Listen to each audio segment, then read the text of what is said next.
Hi, I'm Athena. I never thought I'd be telling this story, but when your own family tries to kill you for money, it changes everything. You're looking so much better today, my husband Derek said, adjusting the flowers beside my hospital bed. His smile didn't quite reach his eyes. Dad's coming by later. That's nice, I replied, watching his expression. The doctors are saying I had some kind of reaction to the medication. Isn't that weird? Derek shifted, checking his phone. Yeah, weird. Hey, did you sign those insurance papers before all this happened? The policy increase? I think so. Why? Just making sure everything's in order. He patted my hand. 2 million is a lot of money if something happened to you. You seem awfully concerned about the insurance, I said, studying his face. Is everything okay with your business? He stiffened. Everything's fine. Just being practical. Someone needs to think about these things. Nurse Chen walked in, clipboard in hand. Time for your medication, Mrs. Walker. Thanks, I said, taking the cup. New pills? Dr. Morris adjusted your dosage, she said, hesitating.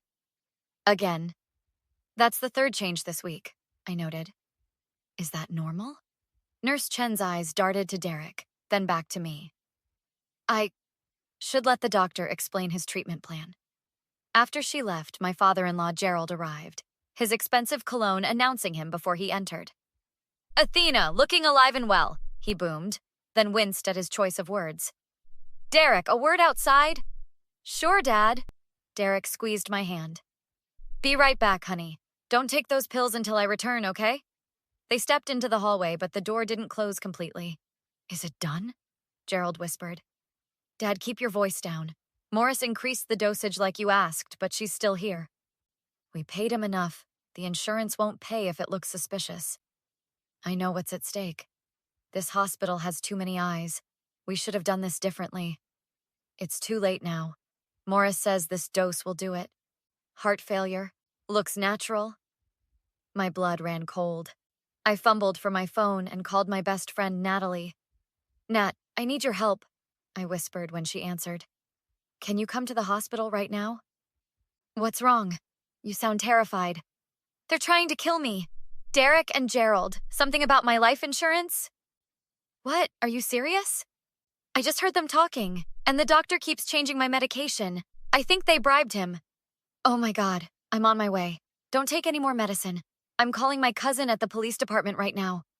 Please hurry, I whispered. I don't know how much time I have. 20 minutes, tops. Hide those pills somewhere. Pretend to take them if you have to. Derek and Gerald returned, both smiling too broadly. Who were you talking to? Derek asked. Just checking in with work, I lied. When is Dr. Morris coming by again? Gerald checked his watch. Should be soon. He's a good man, taking special interest in your case. I bet he is, I said, watching their faces. What exactly is my diagnosis again? No one's been clear about that. They exchanged glances. Complicated stuff, Derek said vaguely. Medical jargon? Try me, I pushed. I deserve to know what's wrong with me. Something with your heart, Gerald interjected. Right, Derek. Right. Heart irregularities. Nothing to worry about. Then why am I still here after 2 weeks? I asked. And why do I feel worse after each new medication? Derek's phone buzzed. He checked it, then looked at his father. It's Morris. He's delayed. I need to use the restroom, I said, reaching for the call button. Could you ask the nurse to help me? I'll help you, Derek offered quickly. No, I said firmly. I'd prefer the nurse. Gerald's eyes narrowed. You seem different today. Near-death experiences do that to a person, I replied coldly. Natalie burst through the door, Detective Simmons behind her. What's going on? Gerald demanded. Athena called me, Natalie said. She overheard your conversation in the hall. The color drained from both men's faces. What conversation? Derek laughed nervously. You must be confused, honey. Detective Simmons stepped forward. Mrs. Walker, is there something you'd like to report? Yes, I said, looking directly at my husband. I believe these two men are trying to kill me for my life insurance money by bribing my doctor to overdose me. That's absurd, Gerald thundered while Derek stood speechless. We were discussing her treatment. Detective Simmons raised an eyebrow. Sir, please lower your voice. We're in a hospital. I want my medication tested, I said. And I want to see my medical records. You need a warrant for that, Gerald snapped. Actually, as the patient, she has every right, Natalie countered. I work in healthcare administration. What are you, her lawyer now? Gerald scoffed. No, just someone who knows the law better than you, Natalie replied coolly. Detective Simmons nodded. Let's start with statements. Mrs. Walker, what exactly did you hear? I repeated the conversation verbatim while Derek's face grew increasingly pale. This is all a misunderstanding, he finally sputtered. Dad was just concerned about her care. Then why mention the insurance? I asked. Because we need to make sure everything's covered, Derek said too loudly. And the part about paying Dr. Morris? Detective Simmons asked. Is that standard procedure for patient care? You're twisting our words, Gerald insisted. We donated to the hospital, that's all. When? Simmons pressed. Before or after Mrs. Walker was admitted? Gerald's jaw clenched. I don't remember. Nurse Chen appeared in the doorway, confused by the commotion. Is everything all right? No, I said. I need you to tell me exactly what medications Dr. Morris prescribed for me and when they changed. She hesitated, looking between us. I shouldn't. Please, I begged. I think something's wrong with my treatment. There have been unusual changes, she admitted. The dosages keep increasing without clear medical justification. I actually reported it yesterday. To whom? Simmons asked. The Hospital Ethics Board, she replied. Dr. Morris prescribed medication typically used for heart conditions, but Mrs. Walker's initial tests showed no cardiac issues. Gerald lunged toward her. You had no right. Don't touch her. Natalie stepped between them. Detective Simmons intervened. That's enough, sir. Nurse, would you mind continuing this conversation outside? Gladly, she replied, glaring at Gerald. They stepped out while Natalie sat beside me, squeezing my hand. How could you do this? I asked Derek. We've been married for 5 years. You don't understand, he muttered. Dad's business is failing. We needed the money. So you decided to kill me? It wasn't my idea, but you went along with it. The business supports 15 families, he said, as if that justified everything. Dad said it would look natural. No one would know. Except me. I'd be dead. He didn't answer. How long have you been planning this? I asked, my voice breaking. Since the diagnosis, Gerald cut in. Your heart condition. I don't have a heart condition, I shouted. That's what you told the insurance company to justify the policy increase, isn't it? Detective Simmons returned. I've called for backup and contacted hospital security. Dr. Morris has been detained for questioning. This is outrageous, Gerald shouted. I'll have your badge. Mr. Walker, we have Nurse Chen's testimony about unusual medication changes, and we've confiscated the medication for testing. Plus, we'll be checking financial records between you and Dr. Morris. You've got nothing, Gerald sneered. My phone buzzed with a text from Natalie.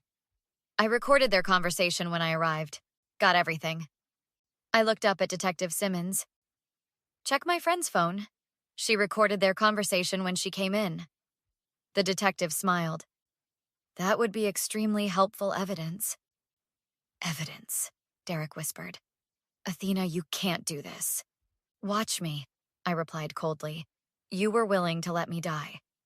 Natalie played the recording, where Gerald clearly mentioned paying Dr. Morris and concerns about the insurance investigation. I was under duress, Gerald attempted. This woman is clearly unstable. Funny, Simmons replied. You sound perfectly calm on the recording. Planning murder, insurance fraud, that's federal territory. Gerald and Derek Walker, Detective Simmons said formally. I'm detaining you both for questioning in connection with attempted murder and insurance fraud. As they were led away, Derek looked back at me, his eyes pleading. I turned away, unable to bear the sight of the man I once loved, the man who had planned my death. 3 days later, I sat in an interrogation room facing Derek across a metal table. Detective Simmons stood in the corner while my new lawyer, Marcus, sat beside me. 5 minutes, Detective Simmons said.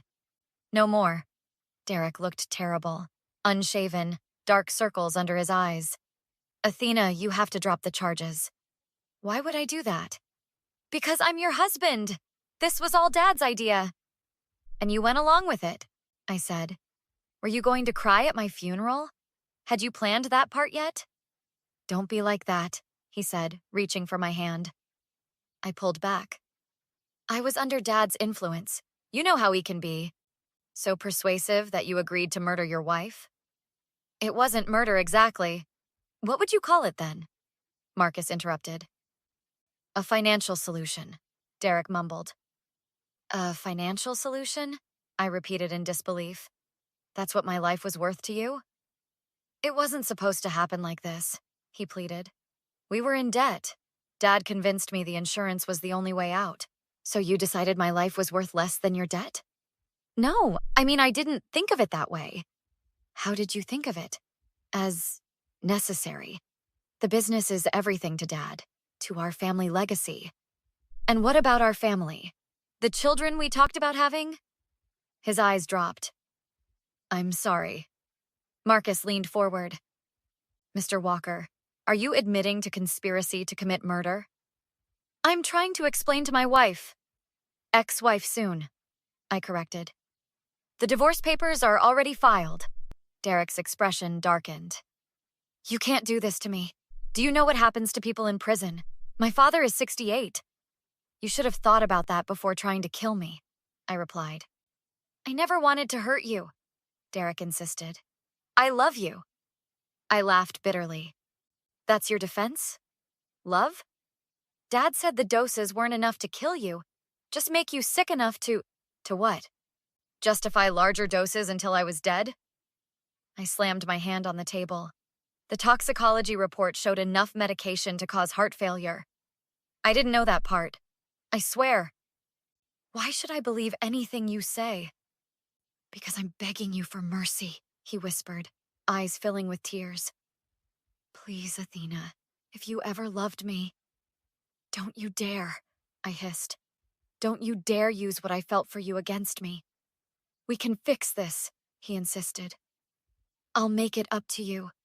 How exactly do you make up attempted murder? I'll testify against Dad and the doctor. It was their plan. Marcus made a note. Interesting. You'd throw your own father under the bus? I asked, after following his plan. I'm trying to save what's left of my life, Derek cried. You owe me that much. I owe you? Are you serious right now? Derek reached for my hand. I pulled away. I'm so sorry, he said. I made a terrible mistake. A mistake? You deliberately plotted to kill me? Please forgive me. We can start over. I stood up. There is no forgiveness for this. Ever. You're going to prison, Derek. Both of you are. You can't do this, he shouted, suddenly angry. After everything I've done for you. Like what? Planning my murder? You ungrateful bitch, he snarled, lunging across the table. I should have done it myself. Detective Simmons grabbed him as officers rushed in. That's assault, Simmons said calmly. Add it to the charges. You'll regret this, Derek shouted as they dragged him away. I still have friends outside. I turned to Marcus. I want a restraining order, and I want him charged with threatening me. After that display, no problem. Outside, Natalie waited with coffee. How did it go? Exactly as expected, I said, hands still shaking. He tried to justify everything, then threatened me when I wouldn't forgive him. Classic abuser, she replied. I'm just glad we caught them before. Before they succeeded, I finished. Me too. 6 months later, I sat in the courtroom as the jury foreman stood. On the charge of conspiracy to commit first-degree murder, we find the defendant, Derek Walker, guilty. Relief washed over me as Natalie squeezed my hand. Gerald had already been convicted last month, and Dr. Morris had taken a plea deal in exchange for testimony. The defendant will remain in custody until sentencing, the judge announced. Court is adjourned. As we gathered our things, Derek's mother Elizabeth approached, her face drawn with grief. Athena, she began tentatively. I just wanted to say... Mrs. Walker, Marcus interrupted. My client has a restraining order against your son. You should not approach her. I had no idea what they were planning, she insisted. I would have stopped them. Would you? I asked. You enabled Gerald's behavior for 40 years? That's not fair, she protested. Neither was trying to kill me for insurance money, I replied coldly. Please respect the court order and stay away from me. Outside the courthouse, reporters swarmed us. Miss Stavros, how do you feel about the verdict? One shouted. Justice was served, I replied, using my maiden name again. Will you be attending the sentencing hearing? Another called out. Yes, I said firmly. I want to see this through to the end. Later, at a small celebration dinner with Natalie, Detective Simmons, now just Kim to me, and Marcus, we toasted the outcome. 20 years for Derek, 15 for Gerald, Marcus said. The insurance fraud charges added extra time. And Dr. Morris lost his medical license, Kim added, plus 5 years probation. To justice? Natalie raised her glass. And to Athena's new life. Speaking of which, I said, I got the job in Chicago. I'm moving next month. I'll miss you, Natalie said, but I completely understand wanting a fresh start. After everything you've been through, Kim agreed. You deserve it. The insurance company settled too, Marcus added. The irony that they're paying you the full policy amount because of the trauma. $2 million? Kim whistled. What will you do with it? Start a foundation, I replied. For victims of domestic violence and medical malpractice. The Survival Fund. That's perfect, Natalie said. Turning this nightmare into something positive. It's the only way forward, I responded. I refuse to be just a victim. A waiter approached. Miss Stavros, there's a call for you at the front desk. A Mrs. Walker? My blood chilled. Derek's mother? My friends exchanged concerned glances. I'll go with you, Natalie offered. No, I said. I can handle this. I hadn't spoken to Elizabeth since everything happened. She'd been traveling abroad during the trial. At the front desk, I took the phone cautiously. Hello? Athena, it's Elizabeth. I just got back and heard everything. I'm sorry you had to find out this way. No, I'm calling to apologize, she said, voice breaking. What they did, it's unforgivable. I wanted you to know I testified in writing against both of them. You did? Yes, and I've disowned Gerald. I'm divorcing him. Thank you for telling me. I also want to ask, is there any way we could meet? I always thought of you as a daughter. I paused, considering. Elizabeth, I appreciate the call, but I can't have any connection to that family anymore. Not even you. I understand, she said quietly. I just hope someday. There won't be a someday, I interrupted gently but firmly. What they did changed everything permanently. I wish you well, but this is goodbye. I returned to the table where my real family waited. Everything okay? Natalie asked. Yes, I said with certainty. For the first time in a long time, everything is exactly as it should be. Kim raised her glass again. To new beginnings. And to endings that needed to happen, I added. What's next for the famous Athena Stavros? Marcus asked with a smile. Living well, I replied. Starting over completely. New city, new job, new friends. Not completely new friends, Natalie corrected. You're stuck with me for life. I wouldn't have it any other way, I said, smiling genuinely for the first time in months. You all saved my life, not just physically, but in every way that matters. You saved yourself, Kim insisted. Your quick thinking, your courage to face them, that's what made the difference. To Athena, Marcus raised his glass. The strongest client I've ever represented. And to lessons learned, I finished. Trust your instincts. Watch for red flags. And never sign a life insurance policy your husband suggests. We all laughed, the sound of healing beginning. Have you ever discovered someone close to you wasn't who you thought they were?